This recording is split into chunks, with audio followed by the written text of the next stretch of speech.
So one thing about being on a journey like this, it's very often the case that you've got to take 2 steps back before you take 1 step forward. So I can't tell you how many times over the last few years I've actually had this entire bay cleaned out, and new stuff keeps coming in, and stuff has to be staged, and work's going on up here in the ceiling, getting all the conduit out, and yeah, it's just back and forth, a constant fight.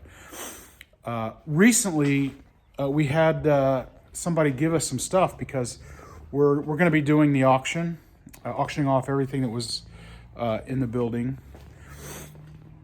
and we're using that to help pay for some of the repairs, especially on the roof. And we were given a bunch of more stuff here to put in the auction, just to help contribute to the fundraising. And I was not about to say no, but it did just kind of get positioned here. And when I come back every time, I've got so much work just to get to a place where I can start to make a little progress. I got to kind of take those steps back, and yeah, I can't just jump right into moving ahead from the point where I left off. So what I'm going to do is kind of go through this stuff, and I'm going to clean out this entire bay here. So one thing that I wanted to do was turn this wall into a photo backdrop. So this bay can be used as a little studio to take photographs of the antiques that I'm importing. So that's going to be another video coming up here very shortly. So, but first I got to get this cleaned out. So let me get to it. Okay, so I won't lie. This is some dirty, backbreaking work. Not specifically what you're seeing in the video at this moment, but just in general, restoring this factory is pretty tough work. But that's not to say that it's not without its rewards. There's a certain amount of satisfaction you get when you're just kind of doing something for yourself. It's it's your project, and you get to stand back and look at all of the progress that you're making, and it's so much more worth it than working for somebody else. So I'm actually pretty lucky because I work as a freelancer, and it's kind of feast and famine. Sometimes I have a lot of work to do, and other times there's not much to do and I've got time.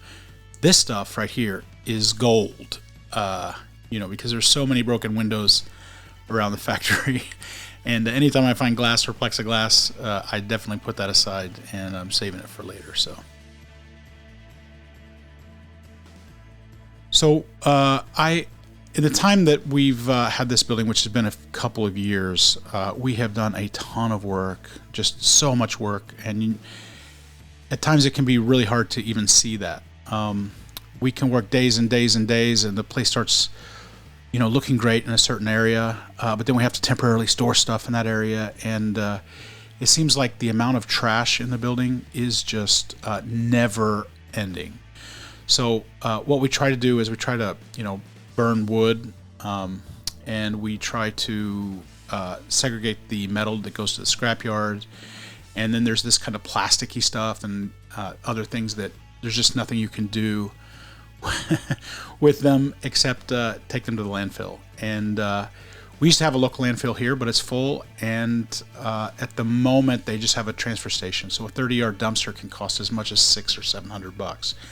These floating ceiling tiles were all over the factory, and they're made out of fiberglass, and there's just not much you can do with those. Those are straight dumpster material. If somebody knows what you can do with them, let me know. But yeah, they are a pain, and they fill up a dumpster fast. So I need about 20 dumpsters, 20, 30-yard dumpsters for this building. And you can do the math. That adds up super quick at $600 or $700 per dumpster. So yeah. So the randomness of the stuff in the building is pretty amazing. Here's a bunch of vinyl siding trim, and that's deposited all over the factory, different pieces, different colors. it makes you want to do your part and salvage and repurpose and move things along to keep them out of a landfill. But how do you find the guy that needs those exact pieces in that exact shade? So it can be a challenge deciding on whether stuff needs to be salvaged or whether it just needs to go to the dumpster. So upstairs, this probably looks like a super dirty old factory building, but let me assure you that is super clean.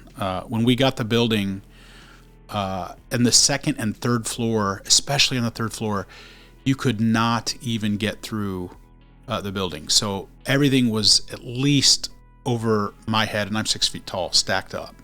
There were very narrow pathways through everything. So what you're looking at here is what's left after, we had a sale, and then we just had people come in, and we've sold a lot of stuff. And we sold it to help raise money for the dumpsters and for the roofing materials. And as much as it has thinned out, because it went from above my head down to about waist height now, as you can see, still, every time I come up here, I find stuff that I had never seen before, or hadn't ever noticed before. I'm continually surprised. And there are so many things up here that could be considered valuable, but they're so rare and so weird and so quirky and specific that you could not find the person who wants to buy it. So as an example, there are some like high voltage ceramic insulators, like the gigantic ones. And if you look at them on eBay, they look like they're $400 or $500, but you can't find the guy who needs them. And they've been on sale. They've been listed and not sold on eBay for 2 years. So this is the second floor, and we have kind of got a organized chaos situation here. We've been slowly consolidating all this stuff that we think somebody might see value in. So there are not a lot of high dollar value things that we've got over here, but yeah, so we did keep anything that looked like somebody might be able to use, and then the auction will determine whether somebody wants it or needs it. So it's kind of like all the dads in the neighborhood and a few of the moms have basically purged their garage because it's so random. So a lot of things in here, I have no idea what they are. We've had a couple guys through the the building that seem to know what everything is, but I look at it and I'm just like, I have no idea what that is. And so if you come out to the auction whenever we have it, you're definitely going to find some things that you didn't expect. So we still don't know exactly when the auction will be, because all of this stuff that you see here kind of represents us processing about 25% of the stuff in the building. So, and this took us about 3 to 4 weeks to get accomplished. So a lot of it's up on the third floor. We have to lower it through an electric winch down to the second floor through the elevator shaft. And yeah, it's just a long, slow process, and it's a dirty process. And yeah, we're hoping that somebody is going to need some of this stuff. So we'll see. There's an old Roto-Rooter there, one of the big industrial ones. And I think there's several gas heaters and some other like appliance type things. There's an evaporator, and here's a riding lawnmower was on the third floor. I think probably you might have noticed that on a previous video when we lowered it down the elevator shaft. Tons of windows, all kinds of stuff. So back to cleaning. And if you're using, or if you have a piece of property and you're cleaning up and you find yourself using a rake on the inside of the property, then you know things are kind of out of control. So I did want to mention one thing. There are a few pipes in the building with some asbestos. Some people have been kind of asking about that. Not a whole lot. Just I think a lot of it has already been taken out. There's definitely lead paint on the walls, and so there are some kind of hazardous materials in the building. We don't have our plan for dealing with that completely sketched out quite yet, and I know I should definitely be wearing a mask. Kids, don't try this at home.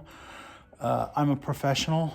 I've trained my lungs not to need a face mask. So, Oh man, I'm gonna regret this. But hold on before everybody starts commenting on here and how much I need to be wearing a mask. I'm totally aware of that, and I just didn't have one, and I really wanted to get this done, and I promise you that I totally understand that my pink lungs are just soft tissue, and they can't handle those heavy molecules like lead. So totally aware of that, and I promise everybody that from now on, when I operate a broom, I will make sure to have the proper respiratory equipment on. So yeah, it's pretty tough.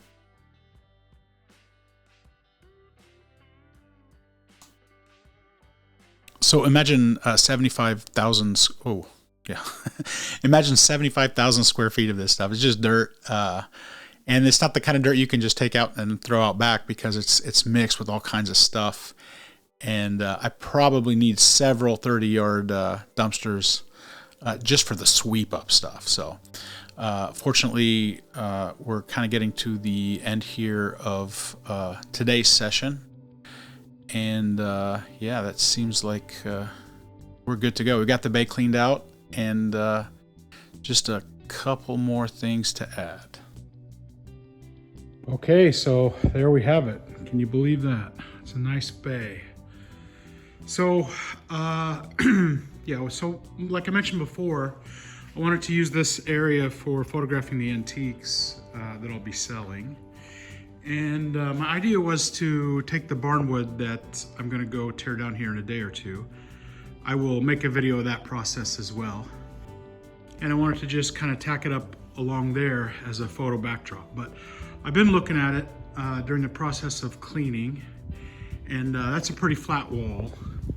And if I walk over here, I was thinking about, because I don't have enough wood for both sides, getting like a matte black, copper black paint and just painting that. But there's some major gouges, and if you see that line right there, that's gonna show up if it's just painted. So what I'm gonna do is I'm gonna put the barn wood siding on this side, and I will paint this side. So it'll have like a more modern dark matte black background, maybe a little bit textured, and then the other side for more of like a rustic look. And then that rustic barnwood will match a lot of this industrial environment around it. So that's it for today, and I'll be making a video about doing my photo wall pretty soon, and then also be making a video about going through all this stuff that was donated for sorry, it's kind of loud. All this stuff that was donated for our auction. So this came straight from a storage locker, and they didn't even go through it. They just brought it over and gave it to us. And just looking through it, I noticed a couple interesting things. So that'll be really fun to go through, and I think it's kind of a good idea to do that on the videos, because it'll give some insight about what'll be in the auction, and maybe it'll help more people show up. So Okay, so thanks for watching my video, and hopefully we'll see you again next time.